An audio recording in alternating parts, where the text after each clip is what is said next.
Walaupun tempat ini memiliki sejarah, ini kampungnya Yakuza, tetapi gue masih ngerasa mendapatkan rasa aman di sini ya. Karena kemarin malam ya gue baru jalan-jalan lagi gitu sekitar jam 1 atau jam 2 itu yang polisi yang lewat itu ada beberapa kali yang lewat di samping di jalan tempat gue lewati itu. Jadi gue ngerasa kalau seandainya ada sesuatu yang terjadi, gue masih bisa mendapatkan rasa aman. Tetapi kalau seandainya nih ada teman-teman yang bekerja sebagai Tokutegino gak dapat gaji UMR, itu menurut gue agak bisa dibilang kurang bagus ya perusahaannya. Masa untuk orang yang masih punya, yang udah punya sertifikat skill, udah punya sertifikat bahasa, tapi gajinya UMR, menurut gue itu nggak pantas ya. Kebanyakan kan mereka itu kerja, ada yang ke Korea, ada yang ke Australia, dan kebanyakan juga orang-orang Vietnam yang kaburan itu, mereka kalau misalnya udah nggak ke Jepang, mereka biasanya ke Australia, karena mengingat pendapatan di negara-negara tersebut jauh lebih besar daripada Jepang ya. Action, minasan konnichiwa, Pau desu. Oke guys, di video kali ini kita akan ngebahas yaitu tentang bekerja di Jepang ya. Nah, jadi kan mengingat kondisi saat sekarang ya, ekonomi yang cukup sulit, itu menyebabkan kurs di Jepang itu sangat rendah sekali ya. Dan bahkan itu sempat mencapai titik terendahnya di waktu beberapa hari atau beberapa minggu yang lalu. Mengingat ya beberapa tahun yang lalu, sekitar 3 atau 4 tahun yang lalu ya, waktu itu pas baru-baru awal corona, itu kurs itu bisa sampai 150 per 1 yennya ya. Jadi kalau dibandingkan dengan sekarang, kalau yen kan sekarang kursnya itu 1 yen itu muter-muter di 104 sampai 105, dan biasanya cuma muter-muter di situ aja. Dan untuk saat sekarang juga belum sampai 106 ya. Dan kemarin itu baru-baru naik, itu udah muternya di 105. Kalau di sekitar 2 minggu atau 1 bulan yang lalu itu muternya di 103 sampai 104. Kalau dibandingkan ya dengan kursnya dulu 150 dan 104, itu benar-benar jauh sekali ya.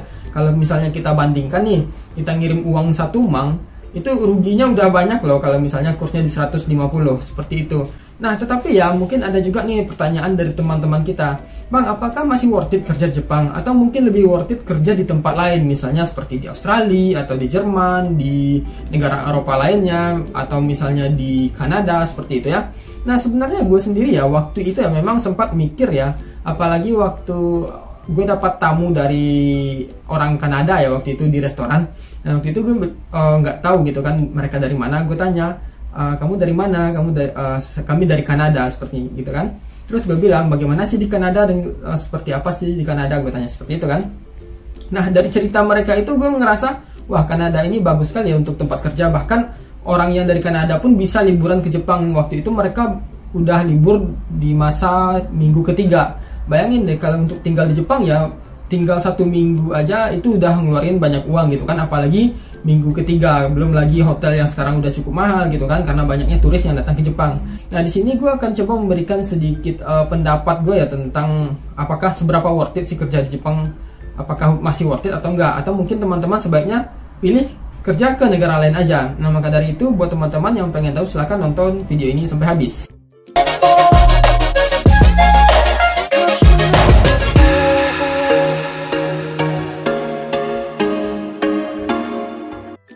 Nah, sebenarnya gue sendiri ya, gue pribadi ya memang sempat kepikiran untuk bekerja di negara selain Jepang, misalnya seperti Kanada atau misalnya seperti Jerman gitu ya. Kalau Australia mungkin gue belum kepikiran gitu kan, karena mungkin pergi pengennya ke negara-negara yang lebih jauh lagi seperti itu. Cuma juga beberapa teman-teman kita yang mungkin sudah pernah bekerja di Jepang, mungkin ngerasa kurang betah atau pengen bekerja di bidang lain. Kebanyakan kan mereka itu kerja, ada yang ke Korea, ada yang ke Australia, dan kebanyakan juga orang-orang Vietnam yang kaburan itu, mereka kalau misalnya udah nggak ke Jepang, mereka biasanya ke Australia, karena mengingat pendapatan di negara-negara tersebut jauh lebih besar daripada Jepang ya.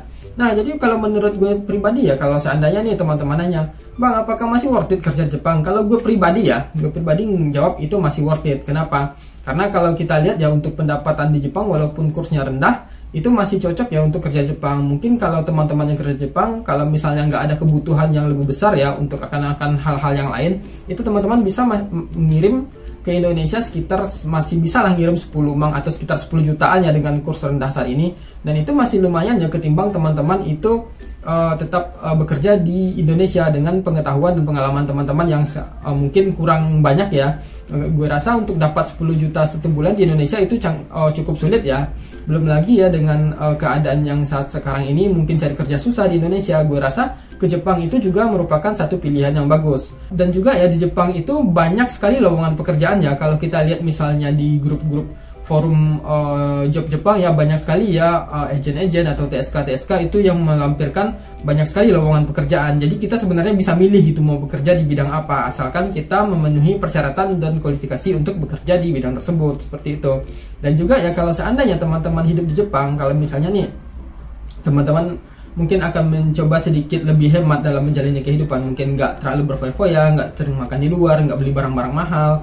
Mungkin kalau misalnya beli makanan yang bahan hangaku, mungkin yang kalau misalnya kita di Indonesia, kalau kita di Jepang, itu kan kalau misalnya udah jam 7 lewat, itu kan bahan makanan itu kebanyakan hangaku semua atau setengah harga. Jadi misalnya kalau kita beli daging ayam, itu biasanya hangaku, sayur itu hangaku, seperti itu ya.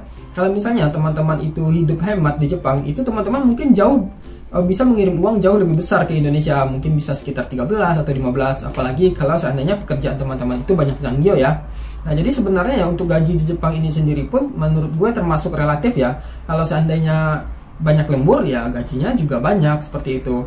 Umumnya kan kalau di Jepang, kalau misalnya teman-teman kerja sebagai tokutegino, itu gaji UMR itu jarang ya. Tetapi kalau seandainya nih ada teman-teman yang bekerja sebagai tokutegino gak dapat gaji UMR, itu menurut gue agak bisa dibilang kurang bagus ya perusahaannya. Masa untuk orang yang masih punya, yang udah punya sertifikat skill, udah punya sertifikat bahasa, tapi gajinya UMR, menurut gue itu nggak pantas ya.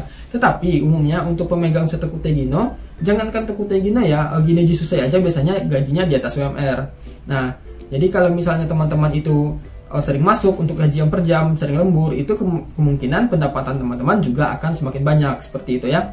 Tapi kalau seandainya teman-teman bandingkannya dengan negara mungkin Australia yang kita tahu gajinya itu bisa sampai 20 juta ke atas, atau Korea sekitar 20 juta ke atas juga, atau Jerman dan segala macam, mungkin itu berbanding lurus ya dengan biaya kehidupan di sana. Sama halnya juga di Jepang gitu. Mungkin kalau di Jepang gajinya itu mungkin rata-rata nih gaji bersih itu dapat sekitar 13 sampai 15, atau mungkin yang lebih tinggi ada di sekitar 16 sampai 20, seperti itu ya. Itu sesuai dengan bidang pekerjaan dan di mana teman-teman tinggal. Jadi itu ada alasannya ya kenapa gaji itu tinggi, kenapa gaji itu mungkin agak sedikit lebih kecil gitu, karena mungkin teman-teman tinggal di daerah, mungkin teman-teman tinggalnya di kota besar, atau mungkin pekerjaan teman-teman itu berat. Jadi mungkin itu juga menjadi hal yang mempengaruhi terhadap gaji teman-teman. Tetapi kalau untuk kehidupan sebulan ya, sehari-hari ya, kalau misalnya teman-teman boros, mungkin teman-teman bisa menghabiskan uang itu satu bulan itu 3 sampai 4 mang. Kalau misalnya teman-teman hemat, bisa mungkin habisnya 2 mang atau kurang 1,5, seperti itu ya. Dan gue rasa itu masih cukup worth it ya untuk teman-teman yang pengen bekerja di Jepang.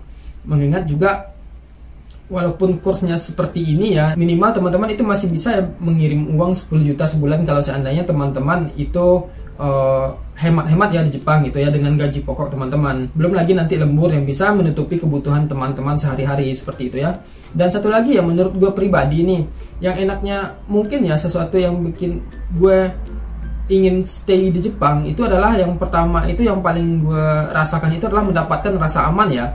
Karena mengingat negara-negara lain, mungkin seperti negara lain lah pokoknya gitu, kita nggak usah ngasih contoh lah gitu ya, mungkin tingkat kejahatannya yang agak sedikit lebih tinggi dari Jepang. Selama ini gue ngerasa ya, selama tinggal di Jepang ini yang gue rasakan itu adalah rasa aman yang mungkin nggak bisa dibeli di negara-negara lain gitu.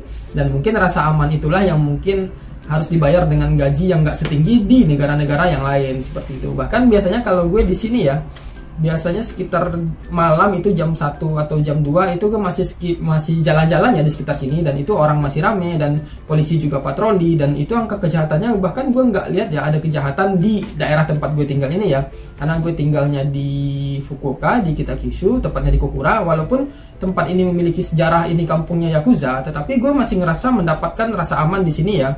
Karena kemarin malam ya gue baru jalan-jalan lagi gitu sekitar jam 1 atau jam 2, itu yang polisi yang lewat itu ada beberapa kali yang lewat di samping di jalan tempat gue lewati itu. Jadi gue ngerasa kalau seandainya ada sesuatu yang terjadi, gue masih bisa mendapatkan rasa aman. Nah itu sih yang paling gue rasain ya ketika bekerja di Jepang. Kalau untuk kurs misal dan gaji, gue rasa relatif lah ya. Kalau seandainya teman-teman itu bekerja keras dengan zanggyo yang banyak, gue rasa gaji teman-teman juga akan besar. Ya mungkin kalau namanya kurs, mungkin di mana-mana akan sama ya. Negara yang terpengaruh akan dampaknya ekonomi itu nggak cuma Jepang aja, tetapi negara-negara lain kan juga terdampak, seperti itu. Jadi kalau menurut gue, misalnya kalau sekiranya di Jepang ini kursnya rendah, di negara-negara lain juga pasti kursnya juga rendah, seperti itu. Kecuali mungkin nih teman-teman kerjanya di Amerika, yang mana mungkin patokannya itu ke dolar gitu ya. semakin mahal dolar ya semakin besar lah uang yang teman-teman dapatkan ketika teman-teman mengirim ke Indonesia. Nah jadi menurut gue seperti itu ya. Kalau kita simpulkan ya menurut gue sih untuk kerja di Jepang itu masih worth it ya, tergantung ke teman-temannya lagi, balik lagi ke teman-temannya. Kalau misalnya kurs di Jepang pun tinggi ya, kalau misalnya teman-teman kehidupannya boros ya sama aja. Tetapi kalau seandainya walaupun kursnya rendah, walaupun kursnya tinggi, kalau teman-teman itu bisa memanage keuangan teman-teman, itu teman-teman akan bisa membantu keluarga di Jepang, hidup di Jepang dengan baik, seperti itu ya. Nah semuanya itu balik lagi ke teman-teman ya. Faktor-faktor pengaruh dari luar itu memang ada, tetapi yang manage keuangan kita itu adalah diri kita sendiri ya. Dan juga yang seperti gue bilang tadi, yang gue bilang bikin betah di Jepang itu adalah rasa aman yang gue dapatkan selama di sini ya. Nah jadi memang seperti itu ya pendapat yang bisa gue berikan kepada teman-teman ya. Apakah bekerja di Jepang itu worth it atau enggak? Jawabannya adalah masih worth it ya. Karena teman-teman masih bisa mengirim sejumlah uang yang cukup banyak ke Indonesia dengan pendapatan yang teman-teman dapatkan di Jepang ya, walaupun kursnya tidak stabil seperti ini. Nah jadi sekian ya informasi yang bisa gue sampaikan kepada teman-teman, pendapat yang bisa gue sampaikan kepada teman-teman. Kalau seandainya teman-teman punya pendapat lain, silahkan aja tulis di komen. Gue bakal jawab sebisa mungkin, dan sampai ketemu di video berikutnya. Cut.